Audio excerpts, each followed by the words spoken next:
Saudara Presiden Joko Widodo menunjuk Menteri Dalam Negeri Tito Karnavian sebagai PLT Menko Polhukam. Tito akan mengisi posisi Menko Polhukam yang digantikan Mahfud MD.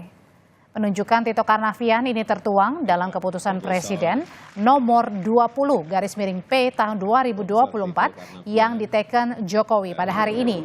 Dalam kepres yang sama, Jokowi resmi memberhentikan secara hormat Mahfud MD sebagai Menko Polhukam.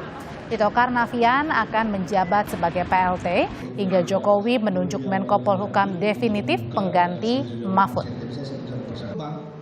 Paling lambat 2 tahun, berarti paling lambat datanya 15. Pengangkatan Bapak Tito Karnavian sebagai pelaksana tugas, wewenang dan tanggung jawab Menko Polhukam sampai dengan adanya Menko Polhukam definitif. Pertimbangan pemilihannya apa? Pak Tito Karnavian kan termasuk di dalam jajaran Menteri-Menteri Kementerian Kemenko Polhukam, adalah salah satu menteri yang senior ya. Selain juga ada beberapa menteri yang lain ya. Jadi Bapak Presiden menunjuk beliau sebagai Menko Polhukam, PLT Menko Polhukam. Lebih lengkap tentang penunjukan Tito Karnavian sebagai PLT Menko Polhukam dan isu kabinet Jokowi tak solid, kita saat ini terhubung dengan jurnalis Kompas TV Triksi Valencia di Istana. Triksi, jadi sebenarnya apa alasan Presiden Jokowi ini menunjuk Tito Karnavian sebagai PLT Menko Polhukam?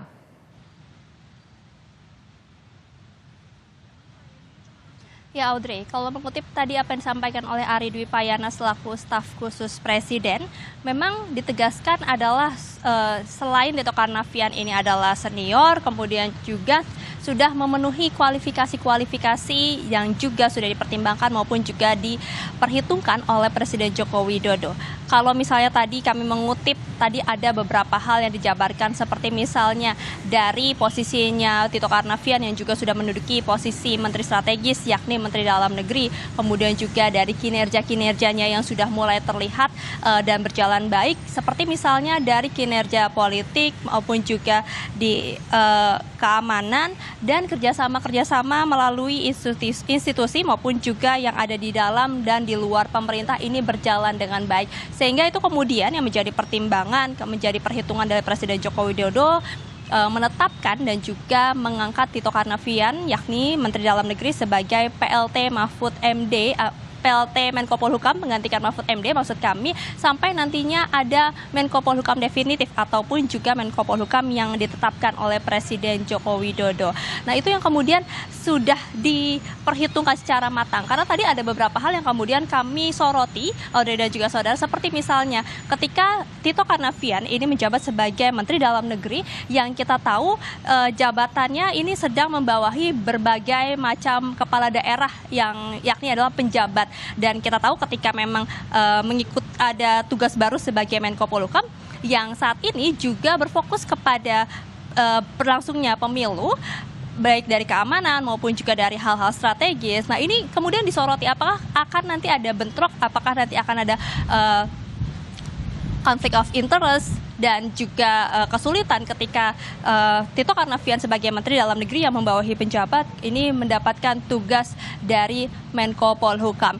Nah ini tadi ditegaskan oleh Ari Dwi Payana bahwa memang sudah ada perhitungan khusus dari Presiden Joko Widodo sehingga dipastikan dan diyakinkan tidak ada conflict of interest, tidak ada kepentingan-kepentingan yang kemudian akan terjadi ketika Tito Karnavian ini menjabat sebagai Menko Polhukam, karena memang juga akan ada staf-staf lain maupun juga akan ada support lain yang akan mendukung kinerja dari Tito Karnavian sebagai Menko Polhukam. Jadi tidak akan ada gangguan ataupun juga konflik interest ketika Tito Karnavian sebagai Mendagri dan juga mendapatkan jabatan baru ataupun juga tugas baru sebagai Menko Polhukam. Triksi, kemudian juga ini kan ada di tengah-tengah isu mundur menteri ya, kemarin Mahfud MD juga sudah mengundurkan diri, hari ini Presiden juga memanggil sejumlah menteri termasuk diantaranya Menteri Keuangan Sri Mulyani ke Istana.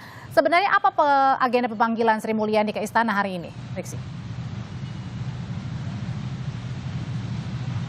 Ya, tadi juga disampaikan oleh Ari Dwi Payana, staf khusus Presiden, bahwa memang ini seperti rapat-rapat pada umumnya. Presiden Joko Widodo bisa memanggil menterinya untuk kemudian membahas hal-hal yang diperlukan, yakni seperti misalnya Sri Mulyani, yakni membahas tentang APBN 2024 yang juga sudah disahkan dan juga sudah berlangsung pada tahun ini. Untuk lebih lengkapnya, Audrey dan juga saudara, kita dengarkan kutipan wawancara Ari Dwi Payana, staf khusus Presiden berikut ini. Ini memang direncanakan, tadi pagi kan teman-teman banyak bertanya ke saya berkaitan dengan diundangnya Bu Sri Mulyani untuk menghadap Presiden pada siang hari ini. Oleh karena itu saya menjawab pertanyaan teman-teman, memang betul hari ini pukul 14.30 Bu Sri Mulyani akan diterima oleh Bapak Presiden untuk membicarakan hal-hal yang terkait dengan pelaksanaan APBN.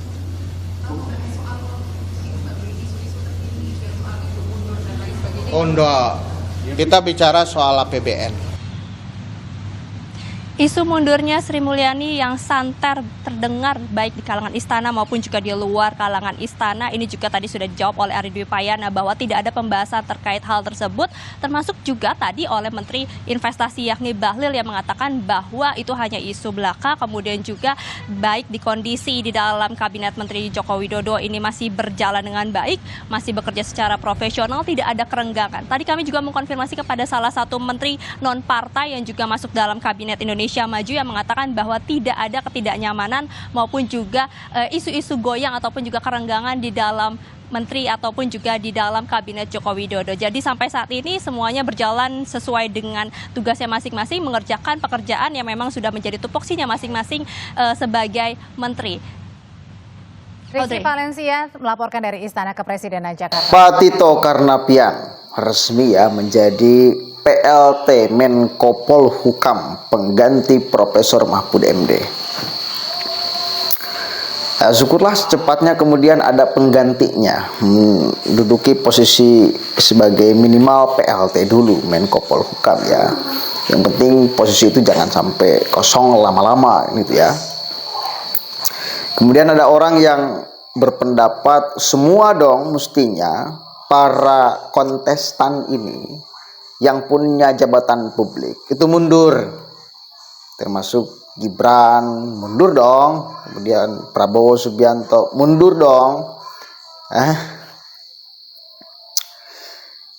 Tapi kan itu pilihan ya pilihan mau mundur atau tidak ya terserah, tidak mewajibkan untuk mundur pula. Orang bisa kemudian ragam pendapat persoalan ini. Bahkan persoalan Mahfud MD mundur dari Menko Polhukam ini juga kan kontroversi di masyarakat. Ada yang mengatakan bahwa itu hanya untuk kepentingan elektoral semata dan lain sebagainya, kan banyak sekali.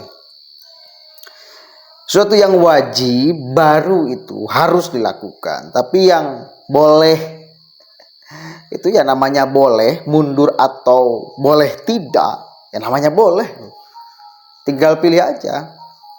Tinggal masyarakat yang menilai, pantaskah seorang yang masih menduduki jabatan sebagai seorang menteri lalu mencalonkan. Ya ini tinggal preferensi masyarakat yang bekerja, akal publik yang bekerja. Layakkah mereka didukung atau harus sama mundur seperti Pak Mahfud MD? Apakah benar proses mundurnya Mahfud MD juga ideal? Kenapa tidak dari dulu? Kan itu, orang kan kemudian banyak bertanya-tanya persoalan ini. Kenapa baru sekarang? Yang kemudian pencoblosannya juga tinggal nunggu beberapa hari ke depan, 9 hari ya, 9 hari lagi. Udah sangat dekat. Kenapa nggak dari kemarin? Ya artinya tanggapan publik ini ragam di dalam hal ini. Ragam bos. Jadi tidak wajib mundur ya.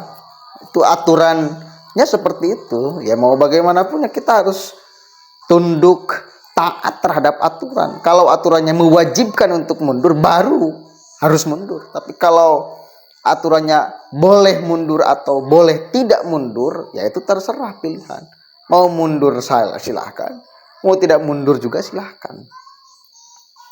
Itu ya. Mudah-mudahan Profesor Mahfud MD kita doakan, kita hormat betul kepada beliau di posisinya sekarang, nyaman dan lain sebagainya. Penggantinya juga bisa benar-benar mengisi jabatan dengan sebaik-baiknya. Assalamualaikum warahmatullahi wabarakatuh.